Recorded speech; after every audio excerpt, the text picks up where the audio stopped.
बिस्मिल्लाहिर्रहमानिर्रहीम। अस्सलाम वालेकुम जी, मैं हूं शहजाद अहमद और आप देख रहे हैं मेरा चैनल हु एम आई। आज इस टॉपिक में मैं आपको एक बहुत ही अहम चीज़ बताने के लिए जा रहा हूं, एक ऐसी चीज़ जिसको हासिल करने के लिए हम किसी भी हद तक जा सकते हैं, और वो चीज़ है जी पैसा। मैं इस वीडियो में आपको बताऊंगा कि पैसे की वैल्यू क्या है और पैसा आपकी ज़िंदगी में कर क्या सकता है, यानी कि पैसा है क्या, इसका वजूद क्या है। तो टॉपिक की तरफ जाने से पहले अगर आपने मेरे चैनल को सब्सक्राइब नहीं किया तो इसको फौरन से सब्सक्राइब करें, मेरी वीडियोस को लाइक करें और इसके ऊपर कमेंट जरूर किया करें। तो टॉपिक पे बात करने से पहले आप लोग अपने माइंड में जितना जितना आपको पैसा चाहिए, अपने माइंड में उतना उतना पैसा सोच लें। उतना पैसा सोच के फिर मेरी इस वीडियो को देखें। तो चलिए जी, इमेजिन कर लें जी, आपको अपनी ज़िंदगी में 5 करोड़ चाहिए, 10 करोड़ चाहिए, 10 करोड़ चाहिए जिससे आप अपना एक बिजनेस स्टार्ट कर सको, आप एक अच्छी सोसाइटी में जाके आप एक बंगलो खरीद सको और अपनी खुशहाल ज़िंदगी गुजार सको। तो इमेजिन करें कि वो 10 करोड़ आपको मिल गया, और 10 करोड़ मिलने के बाद आपने एक 4 से 5 कनाल का आपने एक बंगलो भी खरीद लिया जाके एक अच्छी सोसाइटी में, और बाकी जो पैसे हैं उससे आपने एक अच्छा जो है अपने बिजनेस का एक सेटअप बना लिया है और बड़ी अच्छी ज़िंदगी जी रहे हैं आप। कुछ ही वक्त बाद आपका एक्सीडेंट हो जाता है और उस एक्सीडेंट में आपकी दोनों टांगे जो हैं वो कट जाती हैं, या ऐसा कह लें कि आपके दोनों बाजू नहीं रहते, या ऐसा कह लें कि आपके जिस्म का एक हिस्सा जो है वो नाकारा हो जाता है। तो फिर आप क्या करेंगे? यानी कि आपने वो जो 10 करोड़ से अपनी दुनिया सजाई हुई है, वो 10 का 10 करोड़ जो है वो हवा की तरह उड़ जाता है आपके इलाज में। यानी कि जो 10 करोड़ हासिल करने के लिए आपने अपने करैक्टर को भी बेचा, अपनी ज़ात को भी बेचा, इंसानियत को भी बेचा, इंसाफ को भी बेचा, करप्शन की, झूठ बोला, लोगों के साथ जुल्म किया, लोगों का हक छीना, किसी तरह आपको वो पैसा मिल जाए। और वो पैसा जब आपको मिल गया तो एक दिन आपकी ज़िंदगी में ऐसा आया कि आप चारपाई पे पड़ गए और वो सारा का सारा पैसा भी आपके काम नहीं आया। ये है पैसे की वैल्यू। आपको पता है अल्लाह ताला ने आपके जिस्म को कितना पावरफुल और कितने ज्यादा और कितने कीमती किस्म के जो ऑर्गन्स हैं, जो आपकी बॉडी के हिस्से हैं, वो आपको दिए हैं। आप इमेजिन तक नहीं कर सकते। आपके जिस्म का एक हिस्सा यानी कि एक ऑर्गन्स भी जो आपकी बॉडी के अंदर है वो खराब हो जाए, पूरी दुनिया की भी दौलत ले आप उसको रिपेयर नहीं कर सकते।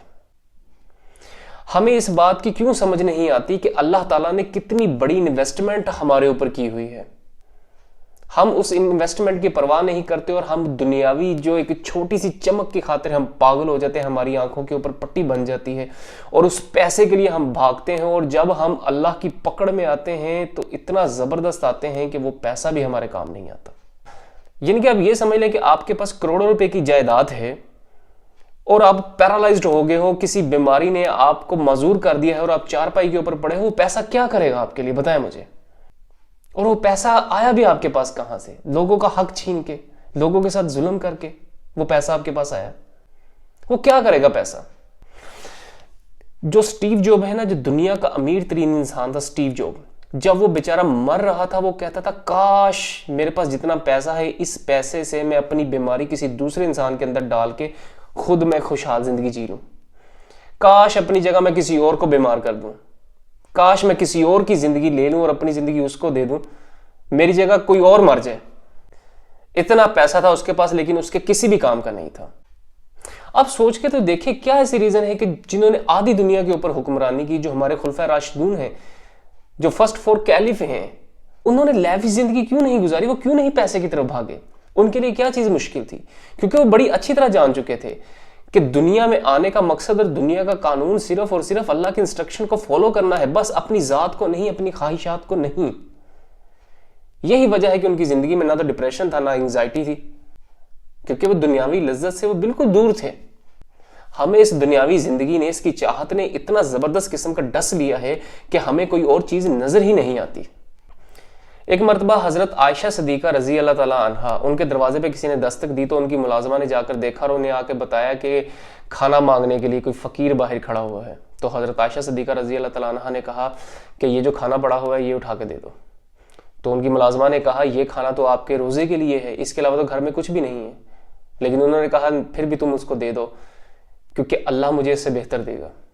और जैसे ही अफ्तारी में कुछ टाइम बाकी था, उनके दरवाजे पे फिर दस्तक हुई और मुलाजमा गई और हाथ में कुछ पकड़ के अंदर आ गई और हज़रत आयशा सिद्दीक़ा रज़ी अल्लाह तआला अन्हा से कहा कि ये कोई खाने के लिए दे गया है, और खाने में गोश्त का शोरबा था और रोटी थी, कुछ खजूरें थी।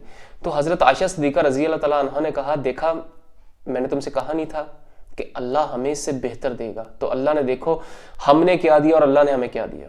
ये थे उनके बिलीव। और हम कहते किसी तरह कुछ भी हो जाए, दुनिया सारी की सारी चीजें हमारी हो जाए, हम दुनिया के अरबपति, करोड़पति, दुनिया के मिलियनर और बिलियनर किसी तरह हम बन जाए, ये माइंडसेट लेके बैठे हुए हैं।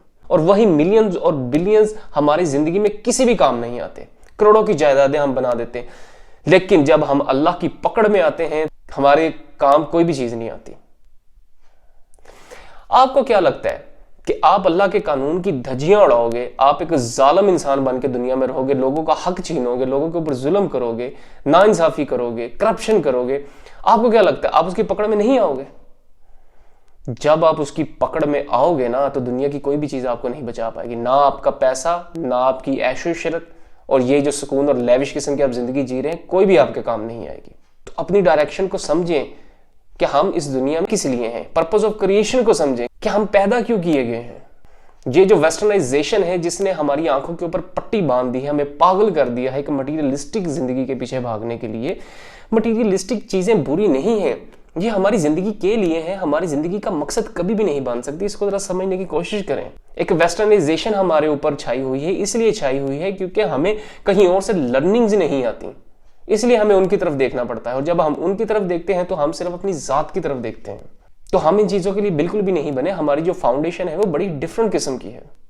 तो खुदारा अपनी फाउंडेशन को देखें, अपनी लर्निंग्स को देखें और अपनी डायरेक्शन को देखें, उसके ऊपर चलने की कोशिश करें।